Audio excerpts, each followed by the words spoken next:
Hello everyone and welcome to my new side project. A challenge so insane it might be completely and utterly impossible, so let's just reveal the grand idea. We are going to try to beat FACTORIO's default settings on a pretty decent map with a start nicely surrounded by forests. What? That doesn't sound like much of a challenge. Well, okay, yeah, well, who knows what could happen. Let's jump right in! Alright, good map. There's 3 nests in the north here and what the heck is that? Behemoth biters and behemoth spitters right at the start of the game? Okay, nope, I'm out of here. Alright, so that's the secret ace up this challenge's sleeve, I guess. Let's take a look in the mod folder and see what is going on. I've made and installed a little mod called 100% Evolution Start, and what it does is quite simple. It starts off the game at maximum evolution. So we are going to play a default settings map, and that means with enemy expansion on, starting off the game at 100% evolution.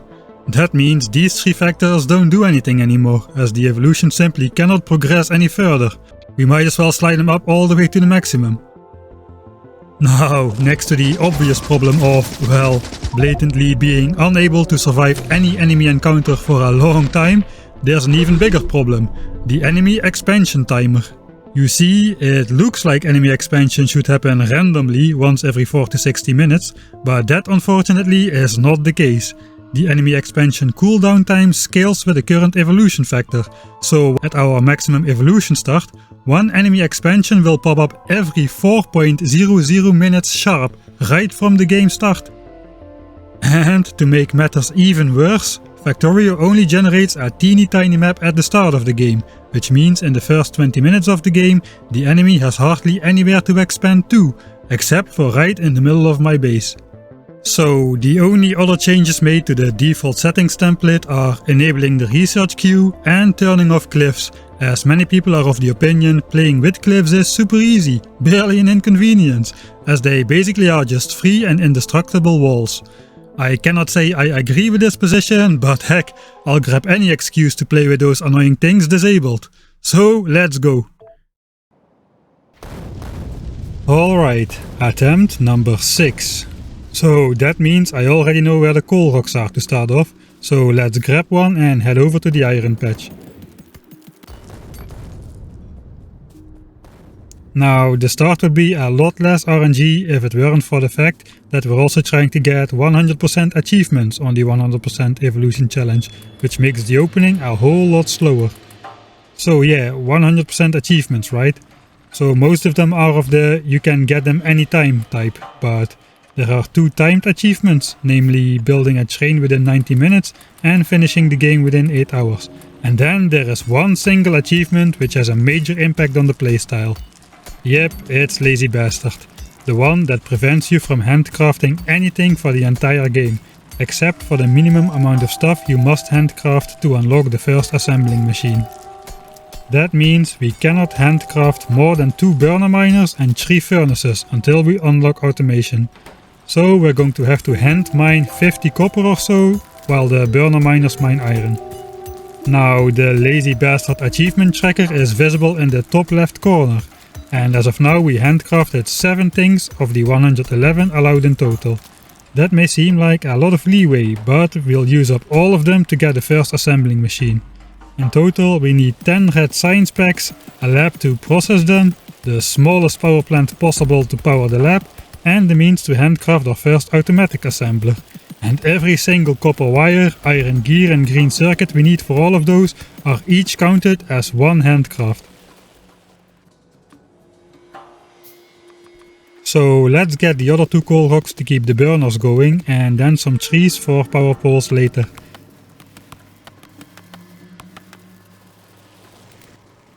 And then we actually decide to take the former copper furnace in order to save 1 handcraft for later, as the furnace can be used as an ingredient for the boiler for the power plant. So lazy bastard's slow start also means we are unable to have any influence on the location selected for the first few enemy expansions, which are represented by the green circles in the minimap. Every 4 minutes sharp, one of those circles is selected for the biters to go and make a new nest over there. The brighter green the circle, the higher the chance that that chunk is selected for enemy expansion. And at the moment, this early in the game, almost all possible circles are visible for us on the map. I say almost as the 4-minute mark passes and the first enemy expansion is happening, yet we don't see a blinking circle on the map indicating the chunk selected for expansion. That is good news and suspiciously good RNG. And it's the reason why this is attempt number 6. In the first 5 games, an enemy expansion happened too close by our base and we needed to reset. So where is the enemy expansion happening then? Well, the minimap shows only the 14x14 chunks generated at the start of the game, but the game keeps slowly generating more terrain as a background process at about 1 chunk every second. This terrain acts like explore terrain in every single way, except for that it's not visible on the map.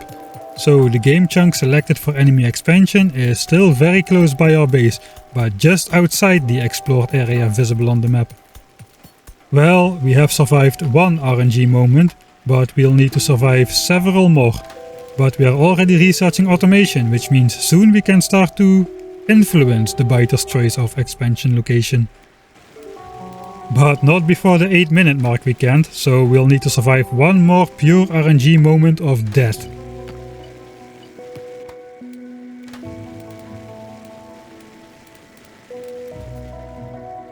At 6.5 minutes, automation research completes. So as our penultimate handcraft, we make the assembler and hurry over to the power plant to assemble the first building blocks we need to expand our production somewhat. I tell ya, for an achievement called Lazy Bastard, this sure is a lot of work. After turning our copper into wire, we combine it with the wood to make more power lines. And after quickly making some furnaces from nearby stone,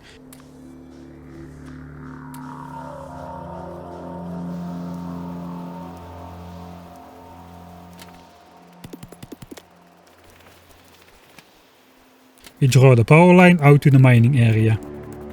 Meanwhile, the 8-minute mark passes, and this time we indeed do see the chunk selected for enemy expansion on the map. Even with the forest in between, that is dangerously close by the mining area, which is destined to become a large source of pollution soon. I almost bailed here in order to start attempt number 7, but ultimately decided to push on and go take a look first. So now we're reaching the 12-minute expansion mark, but still we first need to increase our production and automation.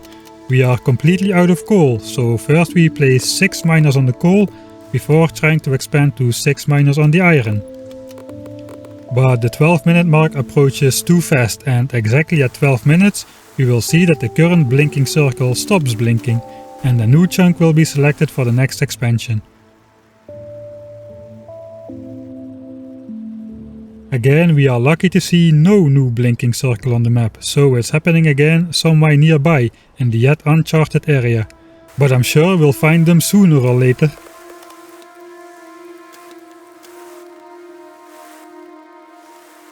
Anyway, we awkwardly scrambled together the ingredients to make a few more much needed assemblers.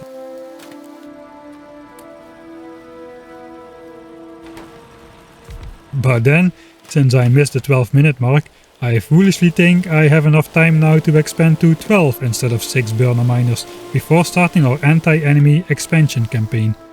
Well, by the time that is fully up and running, we are 15 minutes in and only now I start making lots of pipes? What? What are pipes gonna do against behemoth biters? Anyway, here is the master plan. Throw random pipes on the floor everywhere to make the land less attractive for biters to settle into. Now pay close attention to the colors of the circles on the minimap as I complete the next 2 pipe squares.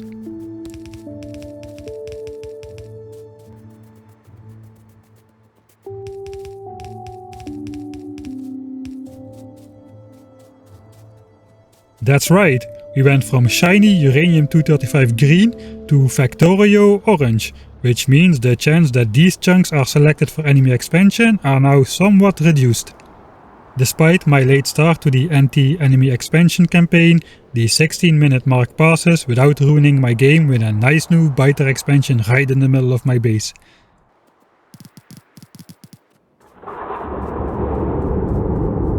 But here we do find the first expansion, which happened at the 4-minute mark. 2 nests protected by 2 behemoth worms. Mummy! And a little south we find the second expansion, which happened at the 8-minute mark. We severely lucked out in that no nests spawned here, only worms. Unlike biter nests, worms don't send out attack parties to come and insta-kill us the moment they smell pollution, so that truly is a great save. Also, they settled a little further away from the base than the expansion chunk indicated. This sometimes happens if the targeted chunk is too forested and there's no space for the biters to form a new nest. In that case, the biters may settle against the forest edge nearby the selected chunk instead. But yeah, behemoth worms. They can easily one-shot us, and just like behemoth biters, they are immune to anything we can throw at them for a long time. Fortunately, they'll only pop up in enemy expansions, where the worm type is decided by the 100% evolution factor.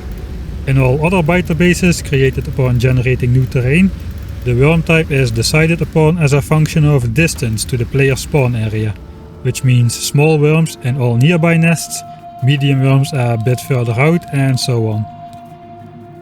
Anyway, the game plan for the next good bit is to cover all starting terrain and all terrain where pollution can easily spread to, with enough pipes to severely reduce the enemy expansion chance to those chunks. After the pipe laying is complete, the chance for each affected individual chunk will be roughly decimated, which is very good news, as just a single enemy expansion in an unfavorable location means a hard game over. Even if we can personally avoid contact, any pollution spreading to any biter nest will cause them to start sending biters to attack us, and currently we couldn't even deal with medium biters attacking us, let alone big or even behemoth biters. Anyway, during our campaign we spot the 16-minute mark expansion in the south, and before the 20-minute mark expires, we get a good deal of pipes laid down to protect our starting area. But despite the fact that the game should have generated like 1200 extra chunks outside of the visible 300 or so, the 20-minute expansion still happens just outside of the base area, on the west side of the starting lake. Due to the hole in the pollution absorbing forest, that might prove to be another game ender right there. Anyway, while testing I didn't find any way to stop expanding biters from, well, expanding. Even personally distracting the biters with fatal consequences for ourselves has no effect. After they had bitten my head off, the biters just wander straight back to resume their expansion business. Anyway, next we protect the area up north. Also, these chunks are largely unforested, so pollution from the miners will easily spread up north. And as the 24-minute mark approaches, I think we denied expansion in the most critical areas around our spawn point.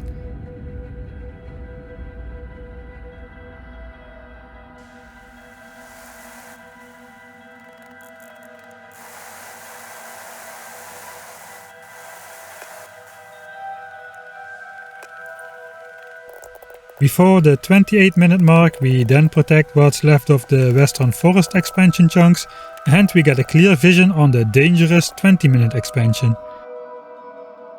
That's a fairly sizable expansion indeed, so let's steer clear of those guys.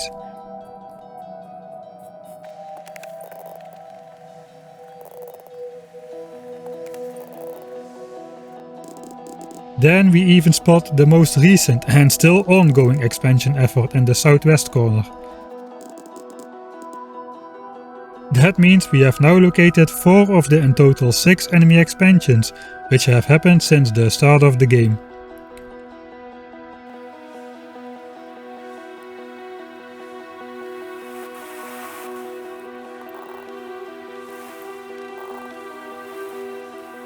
After doing some maintenance on the home base's machinery, we head out to place the pipes in the last unprotected area adjacent to our starting area, the thick eastern forests.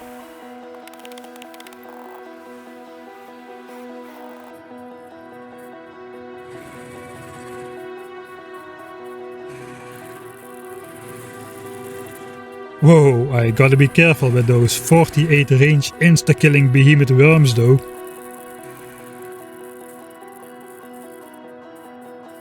And no, it does not really matter where you place the pipes. Like with most Factorio players, OCD is working its dirty magic here. But keeping a pattern is not totally useless compared to random scattering. It does help to prevent overspending or locally underprotecting an area somewhat. So yes, it also doesn't need to be pipes per se. Any player entity placed in any location counts toward reducing nearby enemy expansion chance. Pipes are just the best entity available to us at the game start. They are cheap and simple to make. The type of player entity does not matter however. A piece of pipe, a mining drill, a belt or a nuclear reactor all just count as one entity in terms of enemy expansion chance reduction. So I saved the dense forest parts for last, as they are relatively safe, as they also function as a natural pollution barrier, and they're also the most annoying to actually try to place the pipes into, especially in the OCD friendly way we are trying to do.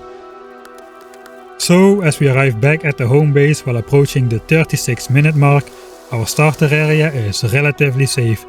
At least 5 of the 8 enemy expansions happen in the explored portion of the map, and our pipe littering efforts, together with the fact that biters additionally dislike settling expansions near other biters, means that almost all explored circles are red now, meaning that from this point on, almost all expansions will likely happen in the still unexplored part of the generated map. I guess I should show you what that looks like, so let's use a command to reveal the whole generated map so far. This is what the fully generated map looked like at the 20-minute mark. And to compare, this is the fully generated map at the 8-minute mark. Quite a bit smaller and with less places for the enemy to expand to. And this is right at the game start with almost no places for the enemy to expand to. So that's why the expansion RNG factor in the beginning is so high, especially when accounting for the lazy bastard achievement. In a normal game you can start laying pipes before the 4-minute mark even, but with lazy bastard you're helpless during the first couple expansions.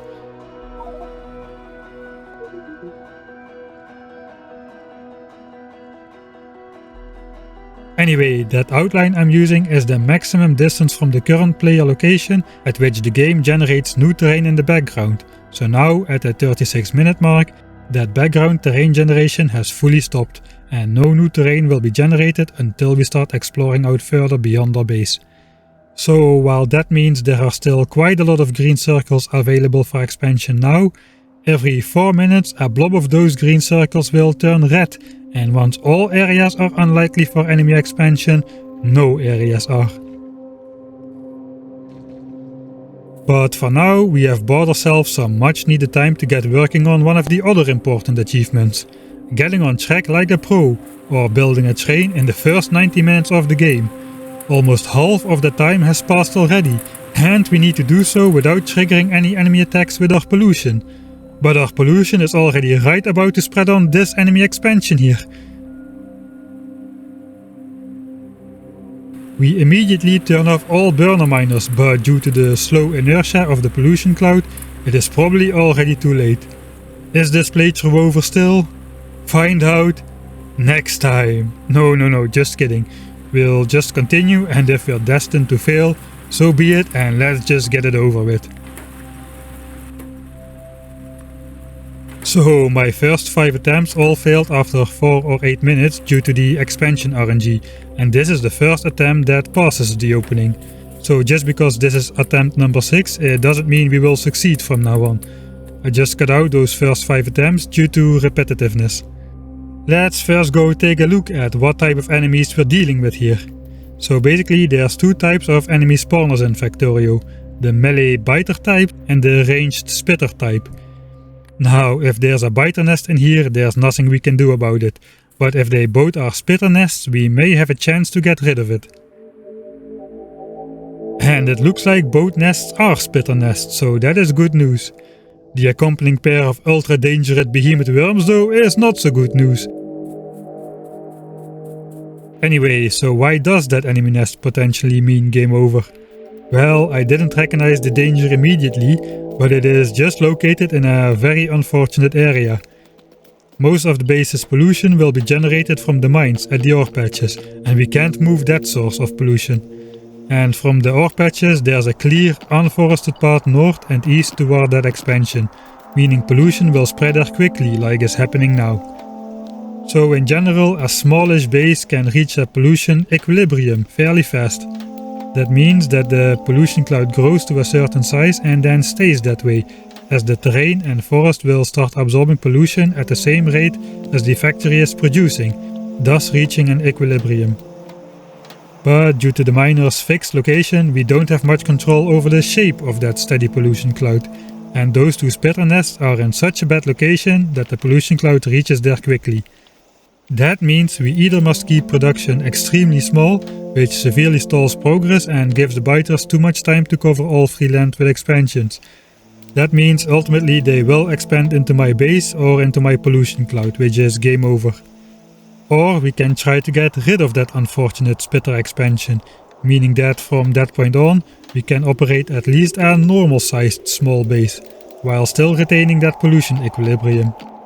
If those two spitter nests are destroyed, the pollution cloud can then grow further and reach many more pollution absorbing forest chunks before coming into contact with other biter bases. It's basically an economic system, where we can produce only as much pollution as the polluted forest chunks can keep up scrubbing. If we overproduce, the pollution cloud grows to reach biter nests, which will then send unstoppable attacks. Just one behemoth biter in the base and we are done for. Okay, so we expanded our assembler area and we are preparing to switch over to electric mining. Compared to burner mining, electric mining generates less than half the amount of pollution per ore produced, meaning we can have double the production with the same pollution cloud size. And a small portion of that pollution is generated off-site at the power plant, for which we can choose a more favorable location.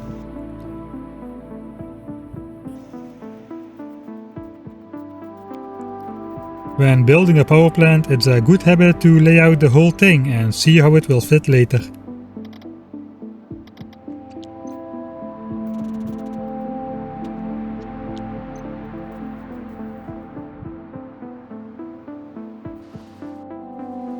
That will do.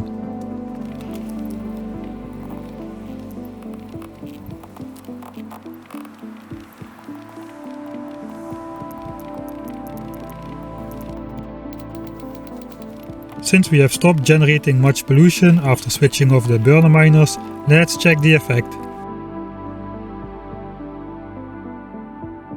Great, and it seems no pollution has actually spread onto the spitter nest, as the right graph only shows trees and terrain as pollution absorbers.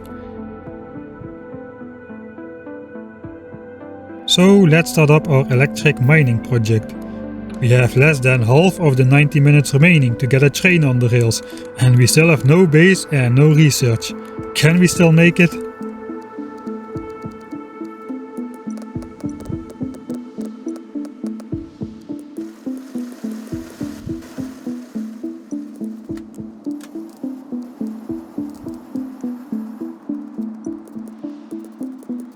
We also replace coal with electric miners.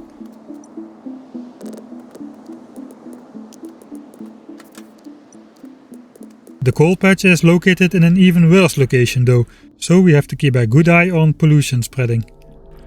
Anyway, I had a great idea for the layout of the iron mine in my head, but in practice it's not turning out that great.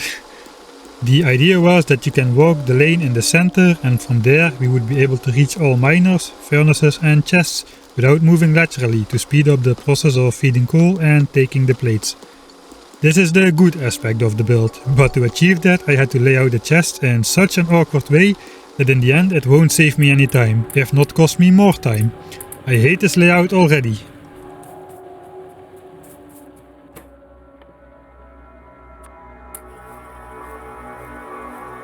Anyway, the main hurdle to getting a train built is actually the amount of science we need to do to unlock the damn train. So the main thing we're focusing on now is getting all the ingredients together for the red and green science packs, as well as making the labs to process said science packs. Since we cannot handcraft anything due to the lazy bastard achievement, we can be properly lazy because we just don't have the time for proper automation. So I'm actually doing a lot of work hand feeding assemblers to make all the copper wire, iron gears, green circuit, transport belts, inserters and whatnot, while keeping an eye on our pollution cloud from time to time.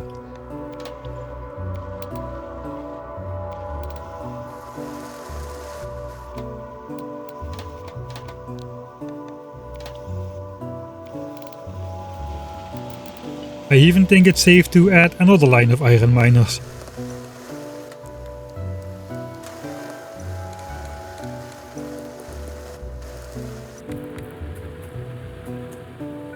And look at that mess of chests we're creating.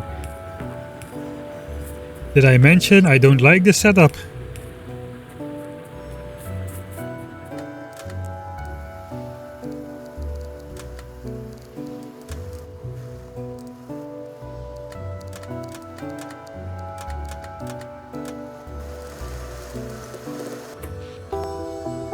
And it turns out we don't have the extra pollution space for the extra miners. As we can see in the pollution graph, the orange line showing the pollution of the electric miners already was at the same level as the blue line showing the former burner miner pollution, even before we added the new miners. Oh well, I'm gonna keep them anyway.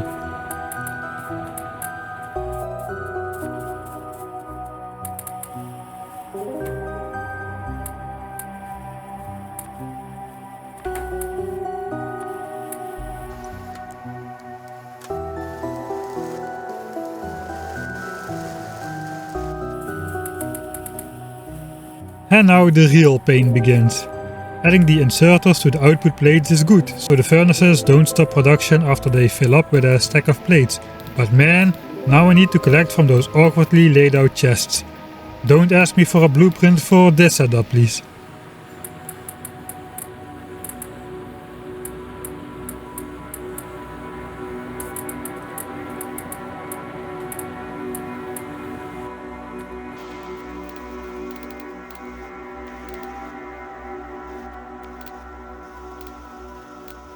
So let's take a look at the tech screen to see what we actually need to unlock trains. Well, it takes roughly 400 green signs and 600 red signs, let's say. And we barely have half an hour left to get it done, without even having signs set up yet.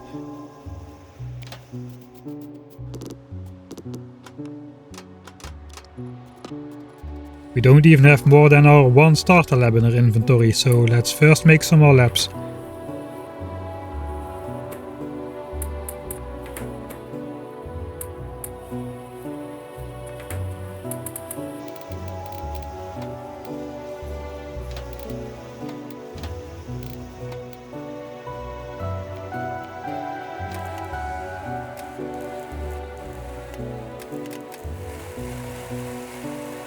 We decide on 12 labs for now, which means we want 6 pairs of assemblers.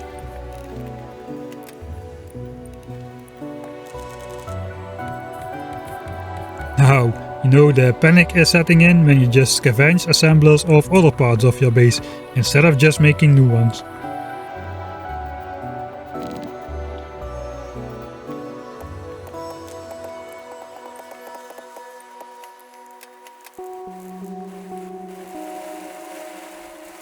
But pollution is looking scarily active again, and when we look at the pollution graph, we can indeed see spitter nests are just starting to absorb pollution. Oh no! Even switching off the miners immediately won't stop this immediately, as the lingering pollution will continue to spread on the nests for a while, but let's try anyway. Yeah, this is not good. Anyway, the achievement clock will keep ticking even with the miners switched off, so let's start converting our resources into signs. The rest of the base is far less polluting compared to the miners, so I'm not too scared to leave these assemblers running.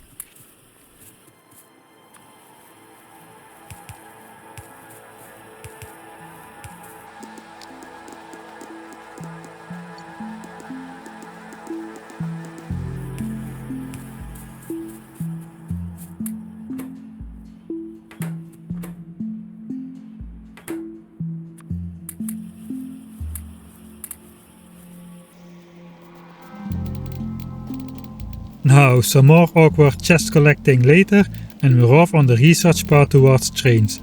But let's do get military and turrets first in case we're attacked by those spitters. While we are unable to defend against even a single biter, we do stand a small chance against spitters, as they don't have any damage ignoring armors like the biters do. Now, this is FACTORIO we're playing, so let's at least automate something. Routing the coal belt to the power plant is always a good first step, and now the belt can act as our coal buffer to grab coal for the furnaces later.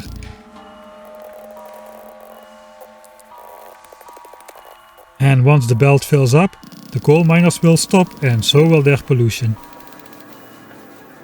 As the logistics science pack tech completes, we see that the spitter nest's pollution absorption curve is on the downward trend again. And we can see the thresholds we need to cross for them to send the different types of enemies. Because we noticed immediately and we switched the miners off, the nest absorbed only 11 pollution in total so far. So as for now, we don't need to expect more than one medium spitter showing up. But we gotta keep a close eye on it in the future. Anyway, let's start green science production as well with the belts and inserters we made earlier.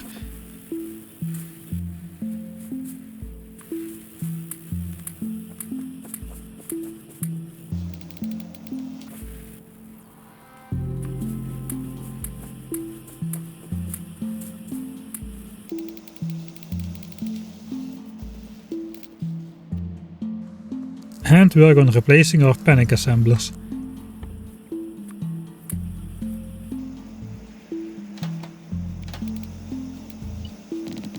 Next to more science ingredients, let's also make a few gun turrets and some ammo in case the spitters do send an attack.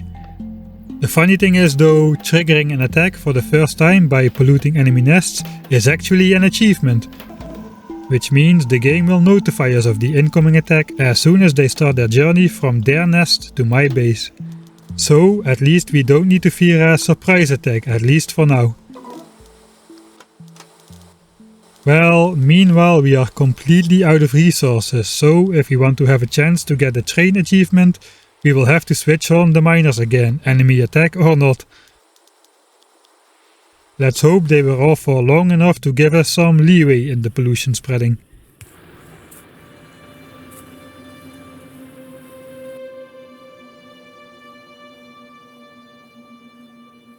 Let's actually make 2 radars so we can see something on the map. They won't generate new terrain for the biters to expand in anymore, but they will slowly reveal and update our surroundings, and their pollution is paid for exclusively at the power plant, which is a little further away from the critical spitter nests.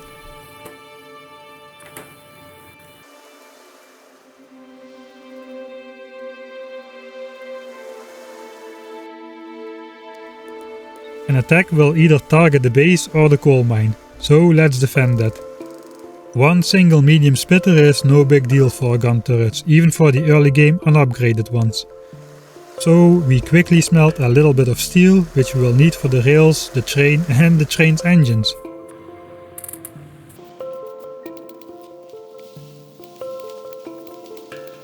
Meanwhile we are researching the most expensive tech on the way, logistics too, so we work on getting some more labs operational.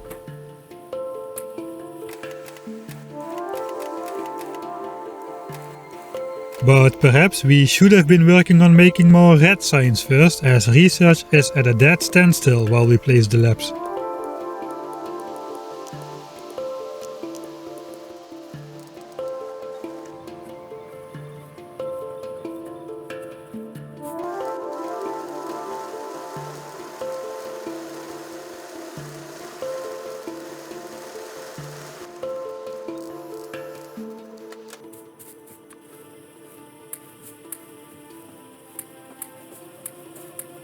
Okay, so science is running again. Let's not forget to make a few iron sticks, which we'll need to make the rails later.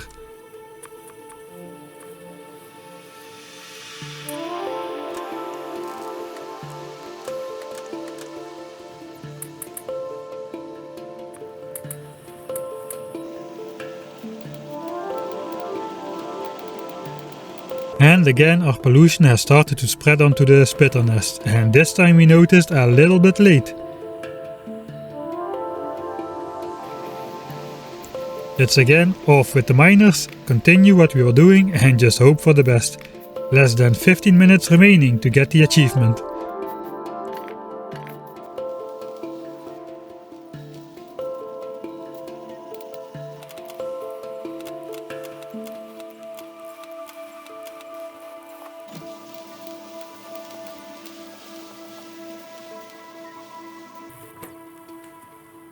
We try to be really careful with our resource spending, but the problem is we just don't have enough resources.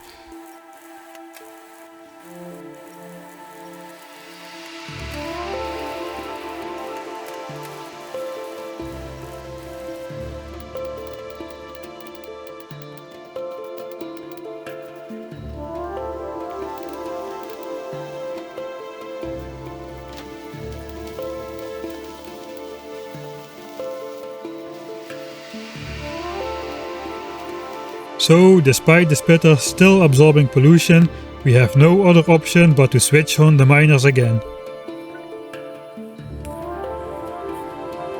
Let's not forget to make some engines. A locomotive needs 20 of them and they are very slow to assemble, so we use 4 assemblers to make 5 each. And meanwhile my game is lagging out, messing up my Z key inputs, slowing me down even more.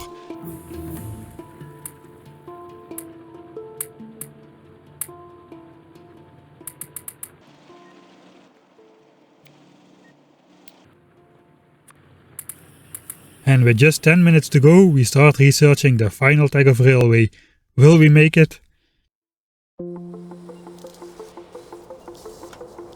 It seems like we are good on science, and with all the labs running at full speed, it looks like we are well ahead of the deadline. Not a single thought of failure pollutes my mind. The thick, smoggy smell of victory is in the air. I cannot think of any potential problem that could possibly go wrong now.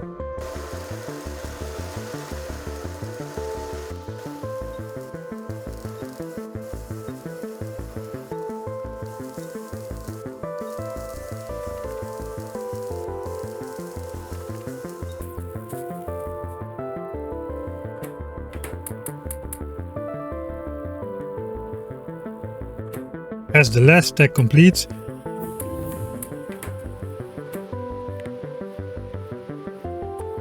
we make and lay out the rails.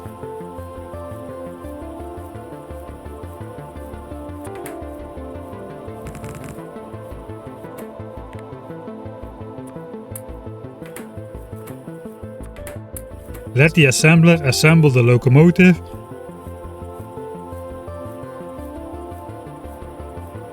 And bam! We did it! Getting on track and getting on track like a pro. The first 2 out of the 38 achievements in the game.